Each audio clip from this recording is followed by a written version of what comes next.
Josué, capítulo 16. Diz assim: O território que, por sorteio, caiu aos filhos de José ia desde o Jordão, na altura de Jericó, e no lado leste das águas de Jericó, até o deserto que sobe de Jericó pela região montanhosa até Betel. De Betel ia até Luz, passava ao limite dos Arquitas até Atarote e descia na direção do oeste para a divisa de Jaflete até a região de Bet-Horon de Baixo e até Gezer, terminando no mar. Assim, Manassés e Efraim, filhos de José, receberam a sua herança. O limite da herança dos filhos de Efraim, segundo as suas famílias, era no leste Atarote e Adar até Bet-Horon de cima. E vai o limite para o mar com Miquemetate ao norte, de onde volta para o leste até Taanate-Siló e passa por ela a leste de Janoa. Desce desde Janoa a Atarote e a Naarate, toca em Jericó, terminando no Jordão. De Tapua, o limite vai para o oeste ao ribeiro de Caná, terminando no mar. Esta é a herança da tribo dos filhos de Efraim, segundo as suas famílias, mais as cidades que foram separadas para os filhos de Efraim, que estavam no meio da herança dos filhos de Manassés. Todas aquelas cidades com as suas aldeias. Não expulsaram os cananeus que viviam em Gezer. Assim, eles moram no meio dos efraimitas até o dia de hoje, mas estão sujeitos a trabalhos forçados. Capítulo 17. Também caiu a sorte à tribo de Manassés, que era o primogênito de José. Maquir, o primogênito de Manassés, pai de Gileade, porque era homem de guerra, recebeu Gileade e Bazã. Os outros filhos de Manassés também receberam a sua parte, segundo as suas famílias, a saber, os filhos de Abiezer, os filhos de Eleque, os filhos de Asriel, os filhos de Siquém, os filhos de Éfer, os filhos de Semida, ou Semida.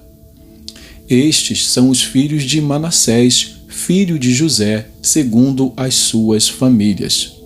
Porém, Zelofeade, filho de Éfer, filho de Gileade, filho de Maquir, filho de Manassés, não teve filhos, mas só filhas, que se chamavam Macla, Noa, Ogla, Milca e Tirza. Estas chegaram diante de Eleazar, o sacerdote, e diante de Josué, filho de Num, e diante dos chefes, dizendo: O Senhor ordenou a Moisés que nos fosse dada uma herança no meio dos nossos parentes. Assim, segundo a ordem do Senhor, Josué lhes deu herança no meio dos parentes de seu pai. Couberam a Manassés 10 quinhões, além da terra de Gileade e Bazã, que está do outro lado do Jordão, porque tanto as filhas de Manassés como os filhos dele receberam herança. Os outros filhos de Manassés receberam a terra de Gileade. O limite de Manassés foi desde Azer até Miquemetate, que está a leste de Siquém, e este limite vai na direção do sul até os moradores de En-Tapua. A terra de Tapua pertencia a Manassés, mas Tapua, ainda que situada no limite de Manassés, era dos filhos de Efraim. Então o limite desce ao ribeiro de Caná. As cidades entre as de Manassés ao sul do ribeiro pertenciam a Efraim. Então o limite de Manassés vai ao norte do ribeiro, terminando no mar. Efraim ao sul, Manassés ao norte, e o mar é seu limite. Pelo norte, tocam em Azer e, pelo leste, em Issacar.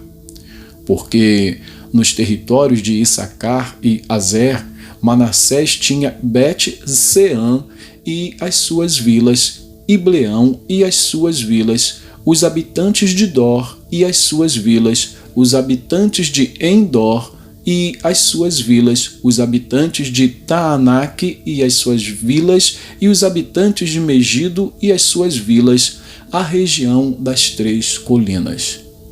E os filhos de Manassés não puderam expulsar os moradores daquelas cidades, porque os cananeus persistiam em morar nessa terra. Quando os filhos de Israel se tornaram fortes, sujeitaram os cananeus a trabalhos forçados, porém não os expulsaram totalmente. Então o povo dos filhos de José disse a Josué: por que você nos deu por herança apenas uma sorte e uma porção, sendo nós um povo numeroso, visto que o Senhor até aqui nos tem abençoado?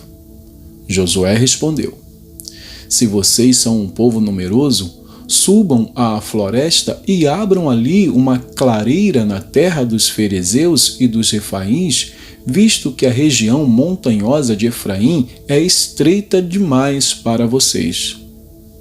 Então os filhos de José disseram: a região montanhosa não nos basta, e todos os cananeus que vivem na planície têm carros de ferro, tanto os que estão em Bet-Sean e nas suas vilas, como os que estão no vale de Jezreel.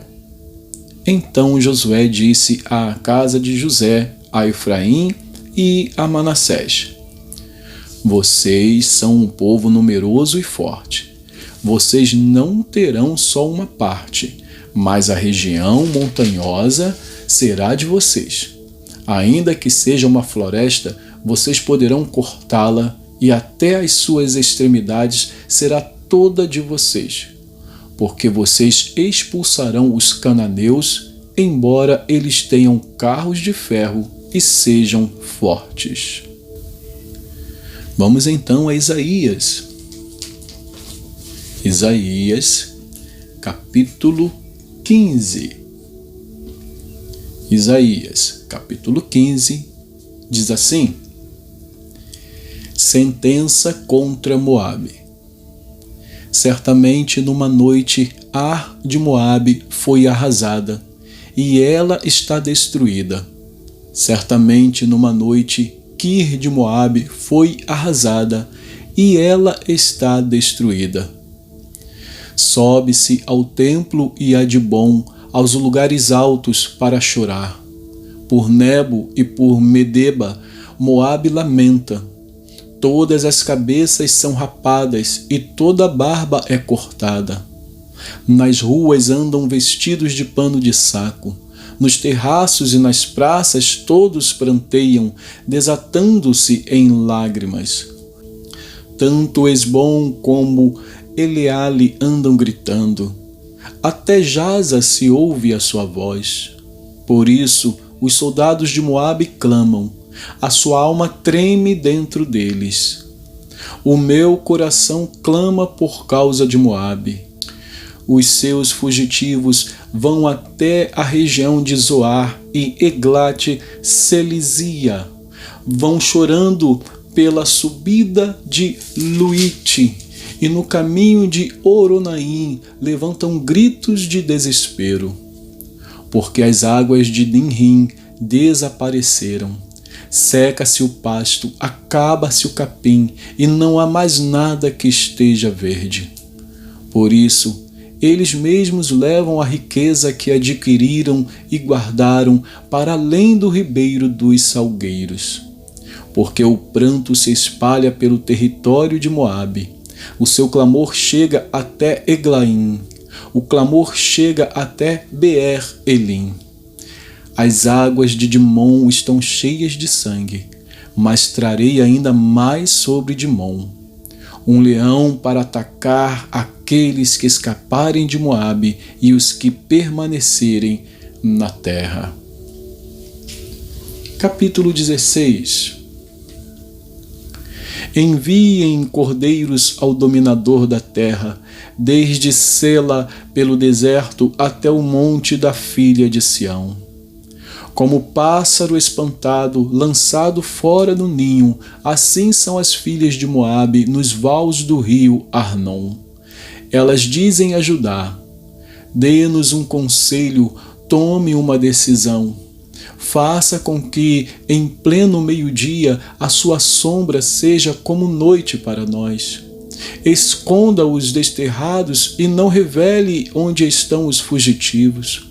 Que os desterrados de Moabe possam morar em seu território. Sirva-lhes de esconderijo contra o destruidor. Quando o homem violento tiver fim, a destruição for desfeita e o opressor deixar a terra, então um trono será estabelecido em bondade, e sobre ele se assentará com fidelidade no tabernáculo de Davi alguém que julgue, busque o juízo e não tarde em fazer justiça. Ouvimos falar da soberba de Moabe, que de fato é extremamente soberbo. Ouvimos falar da sua arrogância, do seu orgulho e do seu furor, mas todo esse seu orgulho é vão. Por isso Moabe pranteará por Moabe. Todos prantearão. Profundamente abatidos hão de suspirar pelos bolos de passas de Kir-Areset, porque os campos de Esbom estão murchos. Os senhores das nações destruíram os melhores ramos da vinha de Sibma, que se estendiam até Jazer e se perdiam no deserto, ramos que se estendiam e passavam além do mar. Por isso prantearei com o pranto de Jazer, pela vinha de Sibma. Eu as regarei com as minhas lágrimas, ó Esbom e Eleale, pois sobre os seus frutos de verão e sobre a sua colheita já caiu o eia dos inimigos. Fugiu a alegria e o regozijo dos pomares. Nas vinhas já não se canta, nem há júbilo algum. Já não se pisam as uvas nos lagares. Eu fiz cessar o eia dos pisadores. Por isso o meu íntimo vibra por Moabe, como se fosse harpa, e o meu coração estremece por Kir-Eres. Quando Moabe se apresentar e se cansar nos lugares altos, quando entrar no seu santuário para orar, nada alcançará. Esta é a palavra que o Senhor há muito pronunciou contra Moabe. Agora, porém, o Senhor diz: daqui a exatamente 3 anos será humilhada a glória de Moabe com toda a sua grande multidão, e o resto que ficar será pouco, pequeno e fraco. E que Deus abençoe a porção da sua palavra.